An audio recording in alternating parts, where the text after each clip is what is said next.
जो पुलिस से संबंधित सारा काम देखता है उसको बोलते हैं एसीएस होम। सेंटर में होम सेक्रेटरी बोल देते हैं, स्टेट में एसीएस होम बोल देते हैं, जो आईएएस के लिए बहुत ऊंचा पद होता है। तो 14 साल के बाद आप पुलिस में बन जाएंगे डीआईजी, 17 साल के बाद बन जाएंगे आईजी। डीआईजी का मतलब 3 एसपी आपके अंडर, या 2 या 4 एसपी आपके अंडर।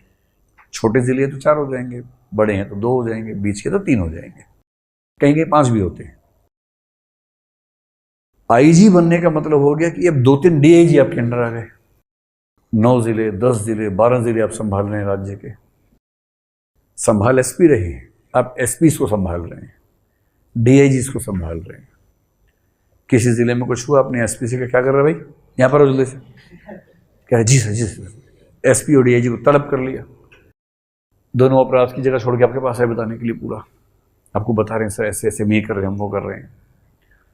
तो आईजी बहुत बड़ी बात होती है। और फिर आईजी पे लंबा समय गुजारना पड़ता है, करीब मान के चलिए 8-9 साल हर स्टेट में औसत रूप से लग जाते हैं। फिर 25-26 साल के सर्विस के बाद बनते हैं आप ADG, additional director general of police. और उसके 3 साल बाद करीब 30 साल की सर्विस जब होती है, 29-30 साल के आसपास, अलग अलग राज्य में थोड़ा ऊपर नीचे रहता है लेकिन जनरल इतना होता है, तब बनते हैं डीजी, डायरेक्टर जनरल। इसका मतलब राज्य की पुलिस में सबसे ऊपर के 4-5 लोगों में आप आ चुके हैं। अब ये सब लोग अपने अपने क्षेत्र के नंबर 1 लोग हैं। एक क्राइम है तो पूरे राज्य का क्राइम यही व्यक्ति देखेगा।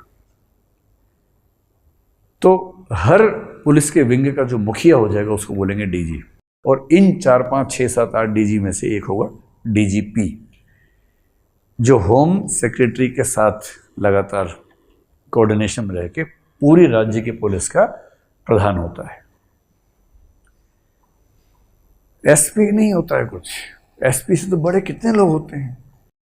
डीआईजी है, आईजी है, एडीजी है, फिर कहीं कहीं स्पेशल डीजी होते हैं, एसडीजी, फिर डीजी होते हैं, फिर डीजीपी होता है। डीजी और डीजीपी दरअसल रैंक बराबर होता है, जैसे किसी सुप्रीम कोर्ट या हाई कोर्ट में सारे जजेस और चीफ जस्टिस, जैसे उनमें अंतर होता है, कुछ कुछ वैसा अंतर हुआ। और अगर आप आईएएस में हैं तो आईएएस में जब सपना देखते हैं तो ठीक से देखिए, कलेक्टर वाला मत देखिए, थोड़ा बड़ा स्तर सोचिए। 14 साल तक आप अधिकतम 13-14 साल की सर्विस तक आप प्रायः कलेक्टर रह सकते हैं किसी बड़े जिले में। फिर आपको भेजेंगे सचिवालय में या दिल्ली भेज देंगे सेंटर में।